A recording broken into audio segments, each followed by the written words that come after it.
Hello, everybody.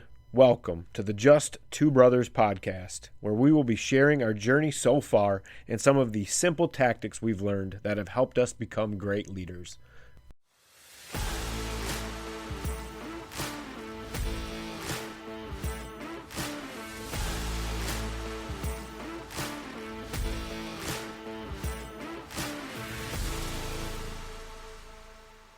Welcome back, everyone.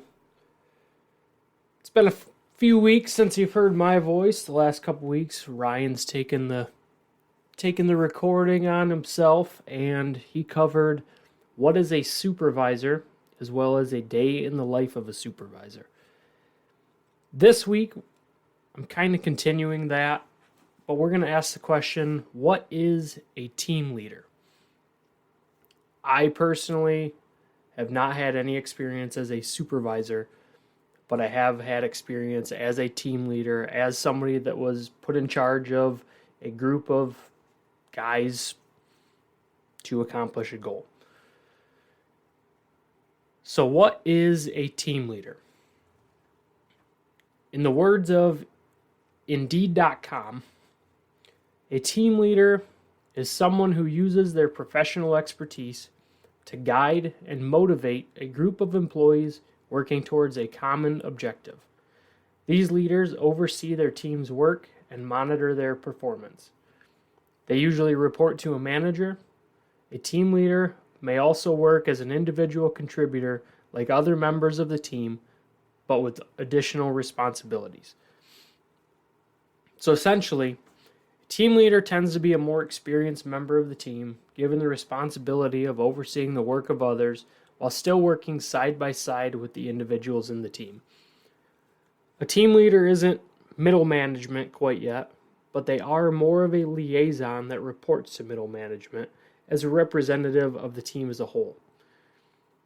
The role of team leader may be appointed by upper management or possibly internally by the team itself. Team leader needs to be aware of the bigger picture and know how to motivate their team to work towards the same overall goal. This should be your opportunity to get to know your team on a more personal level as you start to give guidance and feedback. This allows you the opportunity to be more of a people person if you aren't already. You need to start learning how individuals communicate, become more aware of their strengths and weaknesses, as well as the things that motivate them or drive them. Personally, my first experience as a team leader was exactly that.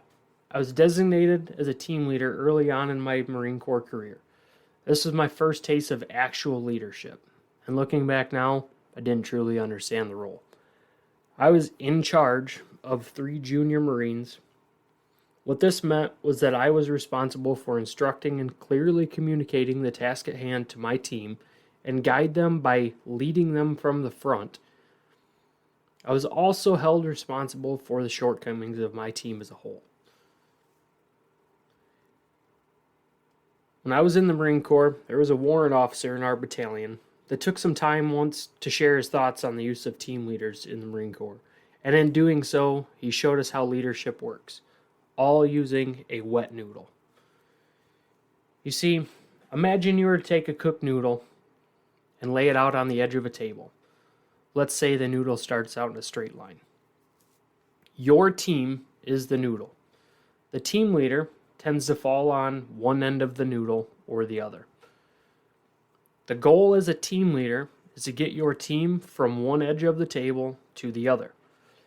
If you grab one end of the noodle and try to push the noodle from the back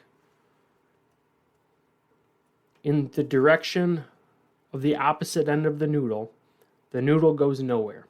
It bunches up, causes added friction, might even get broken in the process.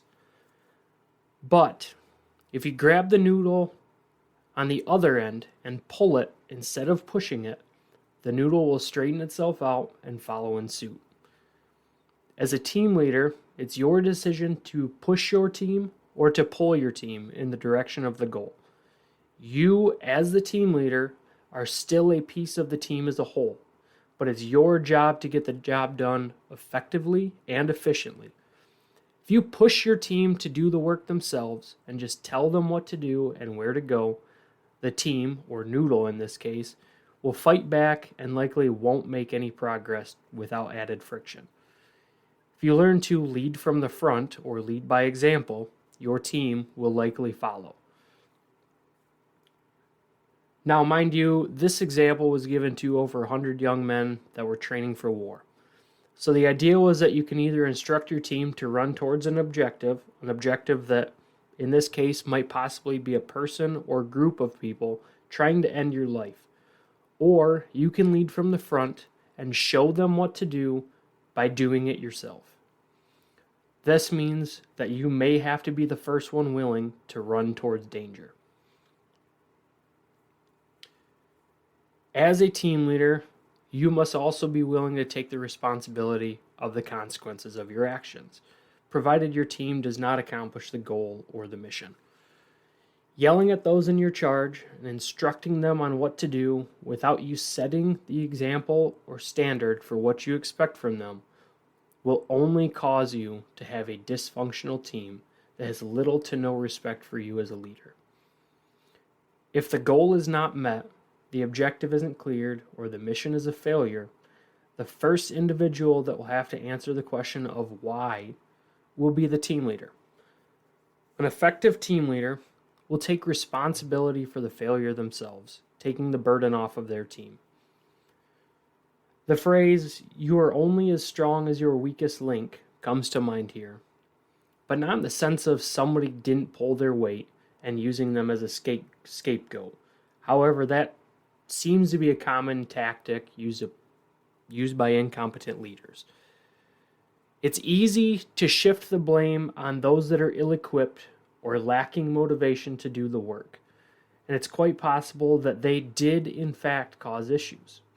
However, your job as the team leader is to help strengthen those weaker links or provide feedback at appropriate times, and mind you, at appropriate times, to your supervisor if someone isn't meeting the standards of the company. Now, when I say at appropriate times, I mean if a job doesn't get finished, if you don't meet a goal by a certain date or time or whatever was set, that is not the time to throw individuals under the bus. That's the time to take the blame as a team leader, say, yup, we failed. This is what happened. We didn't make this happen because of this, but don't put that on individuals. Take the blame yourself and say, I could have done this better. I could have communicated the objective better. I could have stayed later. Take that blame off of the individuals in your team. That's your role. That's your responsibility. If the team fails, that is on you. Now, an appropriate time to provide feedback on individuals is when you're one-on-one with your supervisor and they say, hey, how's so-and-so doing? Or what's actually going on? I know we talked about this. I understand. They might come back and readdress it because they see something that is going on that you just weren't willing to. You're not going to go out and throw people under the bus. And I personally feel that is the best way to approach that. Wait for an appropriate time to provide feedback on certain individuals if they are not pulling their weight. But do not throw them under the bus just because the job didn't get done. That is you as a leader. That's your responsibility to take that. This added responsibility and liability that you take on as a leader might just be your first taste of leadership. It allows you to dip your toes in the water of leading others without truly being considered management. Strong team leaders should be proficient in their job and responsibilities and know what needs to be done in order to accomplish the bigger goal than at the end, and know what needs to be done to accomplish a bigger goal than at the individual level. Learning these key elements of individuals will allow you to develop strong, solid strategies to accomplish this goal. This is also your opportunity to start your servant leadership like we have discussed in the past. You are the supporting member of your team as the team leader. Ensuring that your team has all the resources and information required to carry out a specific task allows everyone to work as efficiently as possible towards the goal. The team leader will also typically be reporting to a supervisor. If you'd like to know more about the roles of a supervisor, please, again, take a listen to last week's episode and the week before that. The supervisor may ask for your input on certain things pertaining to your team, such as making sure that you have all the resources necessary to carry out your job, getting feedback on certain individuals of a team, or possibly for recommendations for new positions or opportunities for growth in your team. That is the prime time to give that feedback of, hey, someone's not making the cut, someone is not pulling their weight, and I've done everything I can as a leader. Here's what I've addressed. Here is how I've addressed it. And that supervisor might have a completely different way of looking at it and might offer you feedback on approaching the situation differently or handling that person in a different way. Or they might agree with you and say that it's time to look at cutting the fat, for lack of a better term. Sometimes you cannot motivate somebody to work because they simply don't want to work. But this is the time when your supervisor is asking for your input. That's a prime time to be giving that information. A solid understanding of your work environment and the people in it will drastically increase your effectiveness in providing this type of information to the supervisor when it's asked of you. All in all, the success or failure of the task or job at hand is greatly influenced by the type of leader you decide to be. And this starts at the most basic level. You, as a team leader, can make drastic improvements long term if you choose to adapt even some of the information we shared today. And with that, we'll wrap it up for the day. Be sure to tune in next week, where Ryan and I sit down to discuss the differences in the roles between a supervisor and a team leader. As always, if you're not already, be sure to follow us on social media. We are at Just Two Brothers Podcast. If you liked what you heard today, you have any input, you have questions, feel free to send us a message on social media or email us at justtwobrotherspodcast@gmail.com. Thanks for listening. We truly appreciate it.